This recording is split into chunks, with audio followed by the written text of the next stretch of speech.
통일사상요강 제1장 원상론.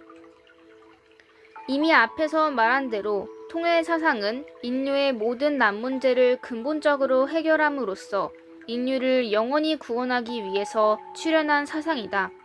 그런데 그러한 난문제들의 근본적인 해결은 하나님의 속성에 관하여 정확히 또 충분히 이해함으로써만 가능한 것이다. 하나님의 속성에 관한 이론이 원상론이다. 여기서 원상이란 원인적 존재인 하나님의 속성이라는 뜻이다. 하나님의 속성에는 꼴의 측면과 성질, 성품, 능력 등의 기능적 측면이 있다. 전자를 신상이라 하고 후자를 신성이라고 한다. 종래의 기독교나 이슬람교에서도 하나님의 속성을 여러 가지로 표현해 왔다. 즉 전지, 전능, 편재성, 지선, 지미, 지진, 정의, 사랑, 창조주, 심판주 등으로 하나님을 표현해 왔다. 통일사상의 입장에서 보더라도 이러한 성품은 하나님의 속성임에 틀림없다. 그러나 하나님의 속성을 이렇게만 파악해서는 현실 문제의 근본적인 해결은 불가능한 것이다. 통일사상에서는 이러한 하나님의 속성을 신성이라고 한다. 하나님에게는 이러한 신성 외에 보다 더 중요한 속성이 있으니 그것이 신상이다. 통일 원리에서 말하는 하나님의 이성성상이 바로 이것이다. 하나님의 이 신상과 신성을 함께 그리고 정확히 이해함으로써만 현실 문제, 인생 문제, 사회 문제, 역사 문제, 세계 문제 등 근본적인 해결이 가능하게 된다. 통일사상에서 다루는 하나님의 신상이란 두 종류의 이성성상, 성상형상과 양성음성과 개별상을 말하며 하나님의 신성이란 심정, 로고스, 창조성을 말하는데 본 원상론에서는 원상의 내용이라는 제목으로 신상과 신성이 하나하나의 내용을 설명하고 원상의 구조라는 제목으로 신상 중 특히 성상과 형상의 상호관계를 다루고자 한다.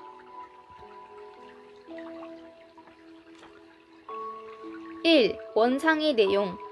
원상의 내용이란 하나님의 속성 하나하나의 내용을 말하는 것으로서 이 제목하에 신상인 성상형상, 양성음성, 개별상 등과 신성인, 심정, 로고스, 창조성 등이 각각의 내용을 상세히 그리고 구체적으로 설명하고자 한다.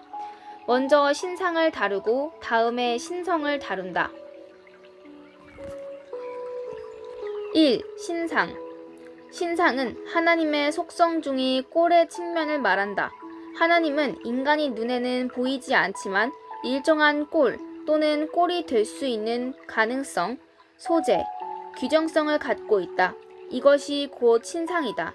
이 신상의 성상과 형상, 양성과 음성이 두 종류의 이성성상과 개별상이 있는데 먼저 성상과 형상을 다루고자 한다. 1. 성상과 형상. 하나님의 성상과 형상은 본성상, 본형상이라고도 하며 이 양자를 합하여 이성성상이라고 한다.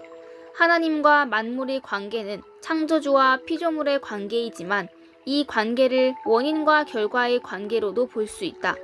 이러한 관점에서 볼 때 본성상은 피조물의 무형적, 기능적 측면이 근본 원인이며 본형상은 피조물의 유형적, 진료적 측면이 근본 원인이다. 그리고 하나님과 인간과의 관계는 부자의 관계로서 서로 닮고 있기 때문에 본성상은 인간이 마음에 해당하며 본형상은 인간이 몸에 해당한다. 그런데 이 양자는 분리되어 있는 별개의 속성이 아니며 서로 상대적 및 상보적인 관계에서 중화 혹은 조화를 이루어서 하나로 통일되어 있다. 원리강론에 하나님은 본성상과 본형상이 이성성상의 중화적 주체로 계신다 라고 한 것은 이것을 뜻한다. 따라서 정확히 말해서 신상은 본성상과 본형상이 중화를 이룬 상태인 것이다. 따라서 본체론의 관점에서 볼 때 이러한 신상과는 유실론도 유물론도 아니며 유일론 또는 통일론이 되는 것이다. 왜냐하면 유심론은 본성상만이 우주의 근본이라고 보는 입장에 해당하며 유물론은 본 형상만이 우주의 실체라고 보는 입장에 해당하기 때문이다. 다음에 성상과 형상이 각각의 내용에 관하여 상세히 설명하고자 한다. 1. 성상 1. 본 성상과 피조물. 하나님의 성상, 본 성상을 인간에 비유하면 인간이 마음에 해당하며, 따라서 성상은 바로 하나님의 마음이다. 이것은 모든 피조물의 무용적, 기능적 측면이 궁극적 원인이 된다. 즉 인간이 마음, 동물의 본능, 식물의 생명, 광물의 물리화학적 작용성이 근본 원인인 것이다. 이것을 바꾸어 말하면 하나님의 본 성상이 차원을 달리하면서 시간, 공간이 세계에 전개된 것이 광물의 물리화학적 작용성이며 식물의 생명, 동물의 본능, 인간의 마음이다. 따라서 이것은 하나님의 성상이 광물과 같은 무기물에도 비록 극히 낮은 차원에 있어서나마 깃들어 있음을 뜻하며, 식물에 있어서도 하나님의 마음이 생명의 형태를 취한 보다 더 높은 심적 기능으로서 나타난다. 최근 인간이 마음에 반응하는 심적 작용이 식물에도 있음이 실험을 통해서 알려지고 있다. 동물의 단계에 있어서는 육심, 본능의 형태를 취한 한층 더 높은 심적 기능으로 나타남을 뜻한다. 최근 학자들의 연구에 의하면 동물에도 인간에서와 똑같은 지정의의 기능, 즉 의식이 있음이 밝혀졌다. 다만 동물이 인간과 다른 점은 동물에는 인간에서와 같은 자아의식이 없다는 점이다. 2. 본 성상의 내부 구조. 그런데 하나님의 성상, 본 성상은 다시 두 부분으로 되어 있는데 내적 성상 및 내적 형상이 그것이다. 내적 성상은 기능적 부분, 따라서 주체적 부분을 말하며 내적 형상은 대상적 부분을 말한다. 하나님의 내적 성상과 내적 형상의 이해를 쉽게 하기 위하여 인간의 마음의 경우를 예로 들어서 설명하고자 한다. 인간의 마음은 하나님의 마음을 닮았기 때문이다. 내적 성상. 기능적 부분이라 함은 지정의의 기능을 말하는 바, 이 중에서 지적 기능은 인식의 능력으로서 감성, 오성, 이성 등의 능력을 말하며, 정적 기능은 정감성, 즉 희로애락 등의 감정을 느끼는 능력이며, 의적 기능은 의욕성, 즉 욕구하거나 결심, 결단하는 능력을 말한다. 이러한 기능은 내적 형상에 능동적으로 영향을 미치기 때문에 내적 성상은 내적 형상에 대하여 주체적 부분이 되고 있다.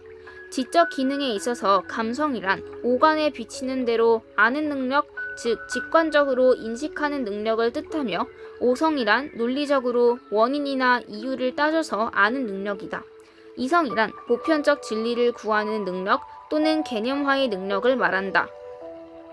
이 세 기능을 뉴턴이 만유인력을 발견하는 과정을 예로 들어 설명하면 다음과 같다.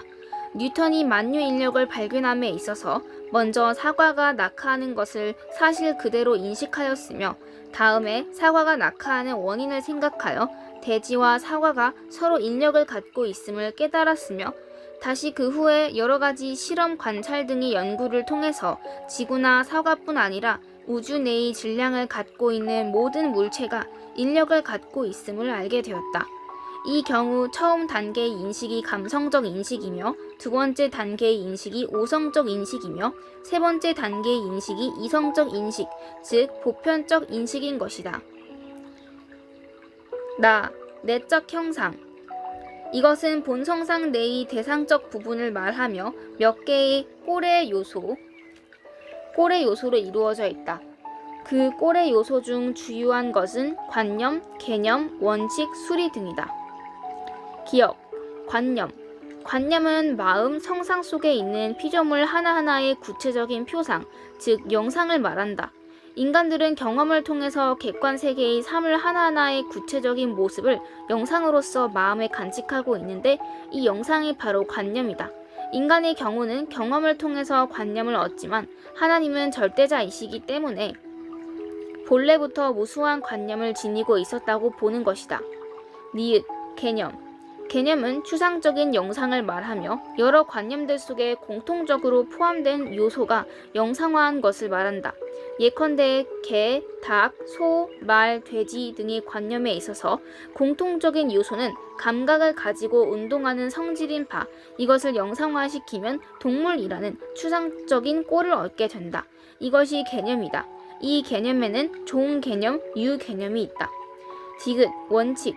원칙은 피조세계의 물리학적 법칙이나 화학적 법칙 등의 자연법칙과 규범법칙, 당위의 법칙 또는 가치법칙의 근본 원인이 되는 법칙으로서 수많은 자연법칙과 규범법칙은 이 원칙이 각각 자연현상, 물리적 및 화학적 현상과 인간 생활을 통해서 나타나는 표현 형태인 것이다.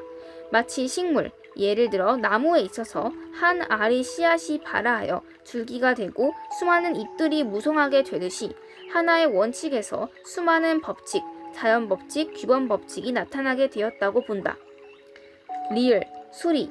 수리는 수적 원리라는 뜻으로 자연계의 수적 현상의 궁극적 원인을 말한다. 즉, 내적 형상 속에는 수적 현상의 근원이 되는 무수한 수, 수치, 계산법이 관념으로서 포함되어 있다. 이것이 수리이다.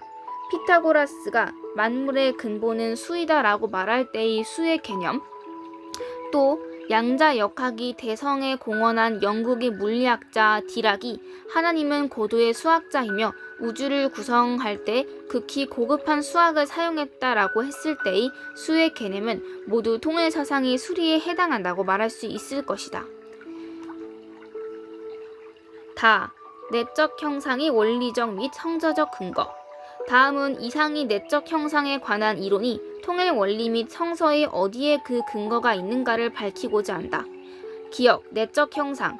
따라서 내성, 성상이 눈에 보이지 않으나 반드시 그 어떠한 꼴을 가지고 있기 때문에 그것을 닮아난 그 외형이 눈에 보이는 그 어떠한 꼴로서 나타나는 것이다. 이에 전자를 성상이라 하고 후자를 형상이라 한다. 원리강론. 이것은 눈에 보이는 꼴 이전에 성상 속에 이미 꼴이 있음을 뜻하는 것으로서 이 성상 속의 꼴이 바로 내적 형상이다. 니은, 관념, 개념.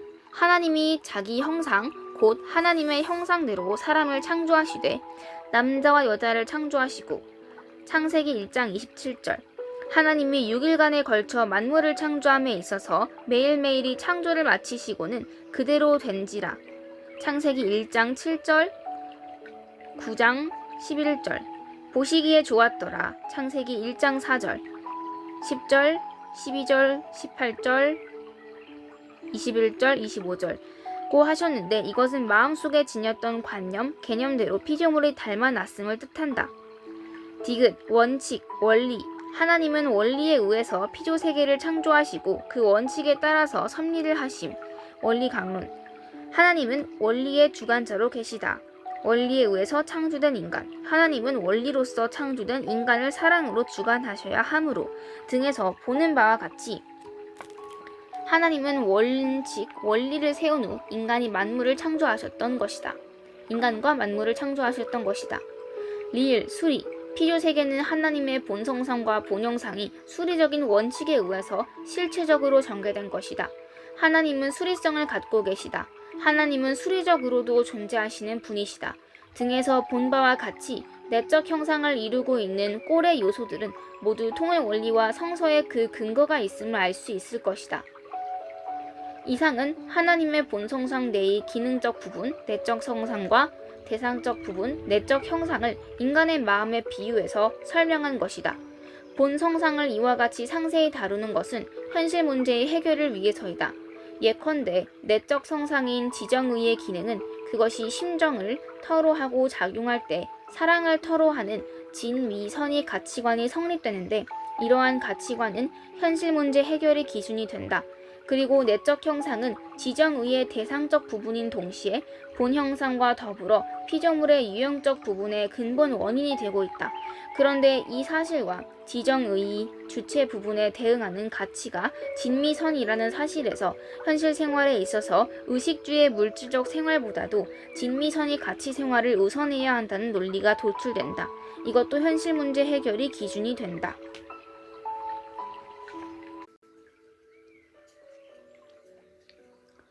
2. 형상, 본 형상. 다음은 하나님의 형상, 본 형상에 대해서 설명하고자 한다. 1. 본 형상과 피조물. 하나님의 형상, 본 형상을 인간에 비유하면 인간의 몸에 해당하며 이것은 모든 피조물의 유형적인 요소, 측면이 근본 원인이 된다. 즉, 인간의 몸, 육체, 동물의 육, 식물의 조직 세포, 광물의 분자, 원자 등이 궁극적 원인인 것이다.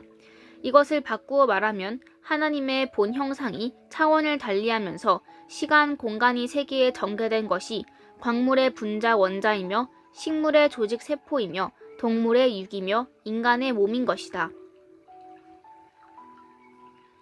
이와 같이 피조물의 유형적 요소의 근본 원인이 하나님의 형상인데 이 피조물의 유형적 요소의 근본 원인에는 두 가지의 종류가 있다.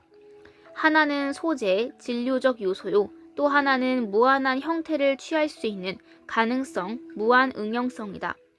만물의 형태 자체의 근본 원인은 내적 형상이다. 여기서 무한한 형태를 취할 수 있는 가능성, 무한 응용성을 비유적으로 예를 든다면 물과 같다 하겠다. 물 자체는 다른 만물과 달라서 일정한 형태가 없다.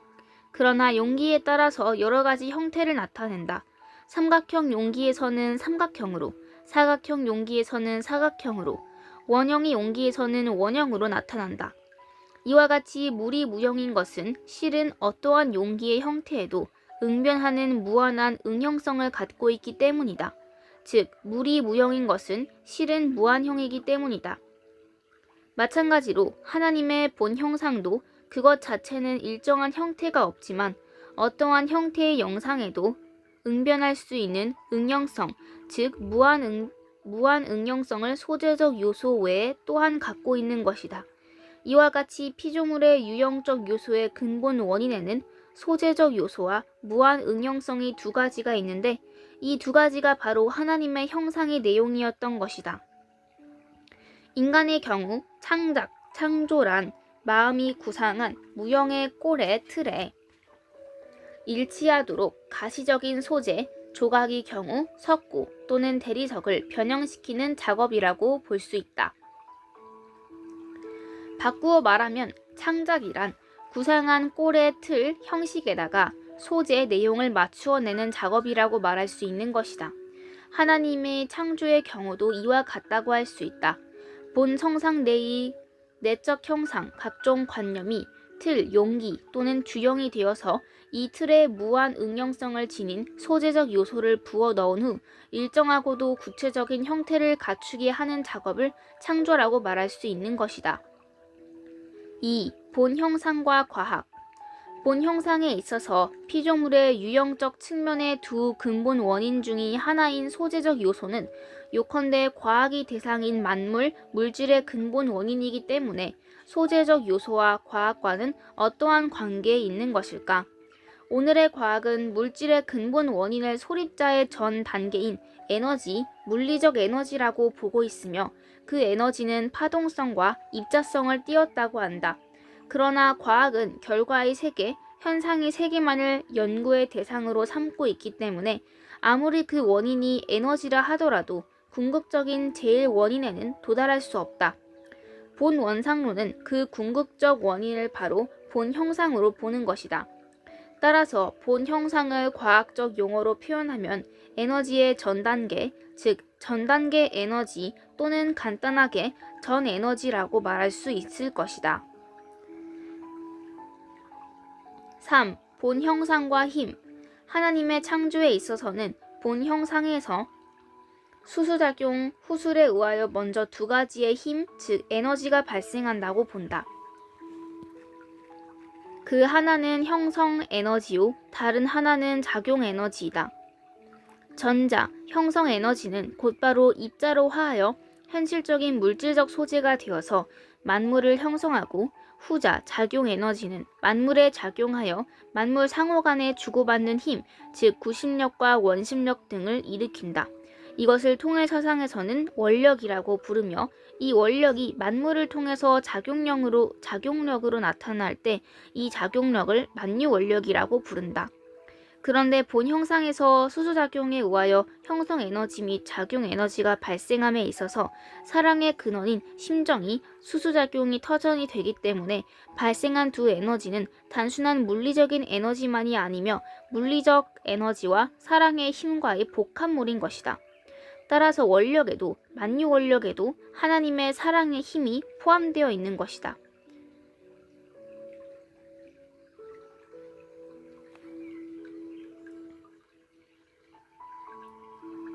3. 성상과 형상의 이동성.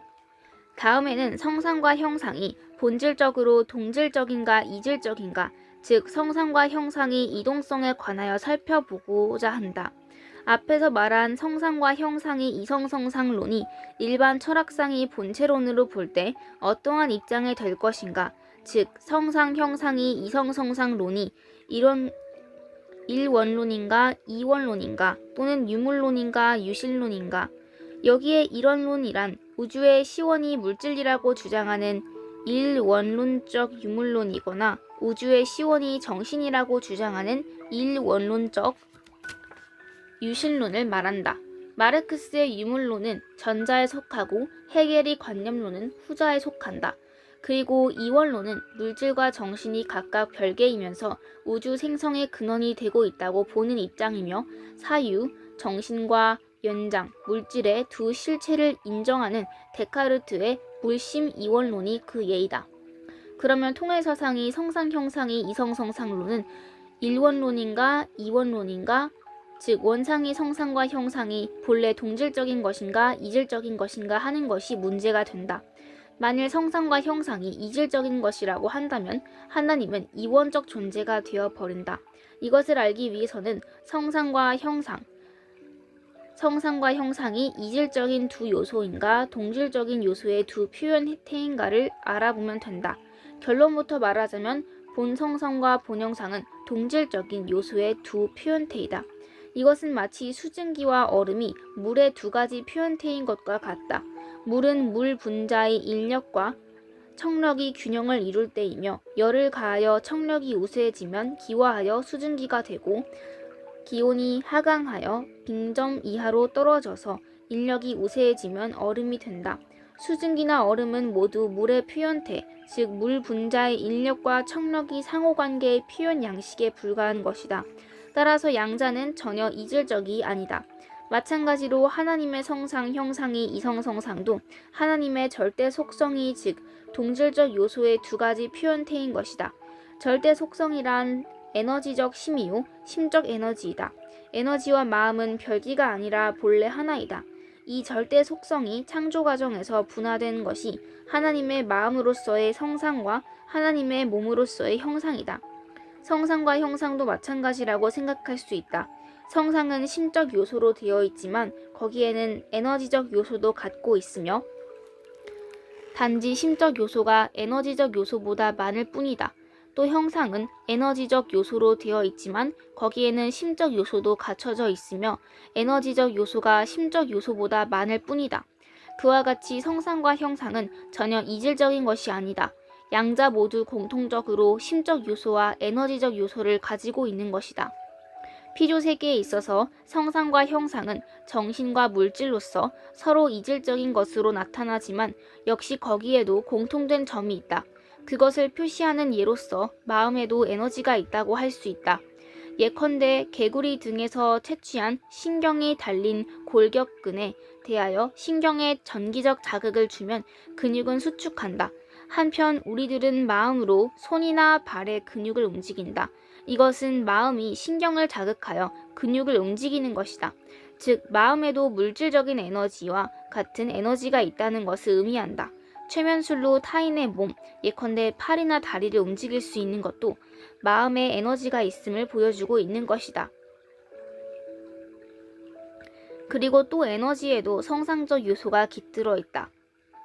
최근의 과학에 의하면 물리적 진공 상태에서 에너지가 진동하여 소립자가 형성되는데 이때의 에너지의 진동은 연속적이 아니고 단계적이라는 것이 밝혀졌다. 마치 음악에 음계가 있듯이 에너지가 단계적으로 진동해서 그 결과 그 단계에 따라서 규격이 다른 소립자가 나타난다는 사실이 밝혀졌다. 이것은 마치 음악에 있어서 음계의 차가 마음에 의해서 나타나듯이 에너지의 배우에도 마음이 있어서 진동 단계를 나타낸다고 보지 않을 수 없는 것이다. 즉 이와 같이 성상 속에도 형상적 요소가 있고 형상 속에도 성상적 요소가 있지만 원상에 있어서의 성상과 형상은 하나로 통일되어 있다. 본질적으로 동일한 절대 속성에서 성상과 형상의 차이가 생기고 창조를 통하여 그 속성이 피조물이 되어서 피조세계에 나타날 때 이질이 두 요소가 되는 것이다. 이것을 비유적으로 표현하면 하나의 점에서 두 방향으로 두 개의 직선이 그어지는 것과 같다. 그때 하나의 직선은 성상에 대응하고 다른 직선은 형상에 대응하는 것이다. 그림 참고. 성서에는 피조물을 통하여 하나님의 성질을 알 수 있다고 기록되어 있다. 피조물을 보면 마음과 육신, 본능과 육, 생명과 세포, 조직 등이 양면성이 있기 때문에 귀납적으로 볼 때 절대 원인자인 하나님의 속성을 하나님의 이성성상이라고 부른다. 그러나 이미 말한 바와 같이 하나님에 있어서 이성성상은 실은 하나로 통일되어 있는 것이다. 이 사실을 원리강론에서는 하나님은 본 성상과 본 형상이 이성성상이 중화적 주체이다 라고 표현하고 있다. 이와 같은 관점을 본체론에서 볼 때는 통일론이 되게 된다. 그리고 창조를 구상하기 전이 절대 속성 그 자체만을 표현할 때의 본체론은 유일론이 된다. 아리스토텔레스에 의하면 실체는 형상과 진류로 되어 있다. 형상이란 실체로 하여금 바로 그것이 되게 하는 본질을 말하며 진류는 실체를 이루고 있는 소재를 말한다. 서양 철학이 기본적인 개념이 된 아리스토텔레스의 형상과 진류는 통일사상에서 말하는 성상과 형상에 해당한다. 그러나 거기에는 다음과 같은 점에서 근본적인 차이가 있다. 아리스토텔레스에 의하면 형상과 진류를 궁극에까지 소급해 올라가면 순수 형상과 제일 진류에 도달한다. 여기에 순수 형상이 곧 하나님이지만 그것은 진류가 없는 순수한 활동이며 사유 그 자체에 지나지 않는다. 따라서 하나님은 아리스토텔레스에 있어서는 순수한 사유 또는 사유의 사유였던 것이다. 그런데 제1진류는 하나님으로부터 완전히 독립되어 있다. 따라서 아리스토텔레스의 본체론은 이원론이다. 또 제1진료를 하나님으로부터 독립된 것으로 보고 있다는 점에서 그의 본체론은 하나님을 모든 존재의 창조주로 보고 있는 기독교의 신관과도 다르다. 토마스 아퀴나스는 아리스토텔레스의 사유를 근거로 하여 그와 마찬가지로 순수 형상 또는 사유의 사유를 하나님으로 보았다. 또한 아우구스티누스와 마찬가지로 그는 하나님이 무에서 세계를 창조했다고 주장한다. 하나님은 진류를 포함한 일체의 창조주시며 게다가 하나님에게는 진류적 요소가 없으므로 그는 무로부터의 창조를 주장하지 않을 수 없었던 것이다. 그러나 무에서 물질이 생긴다는 교리는 우주가 에너지에 의해 창조되었다고 보는 현대 과학의 입장에서 볼 때 받아들이기 어려운 주장이다.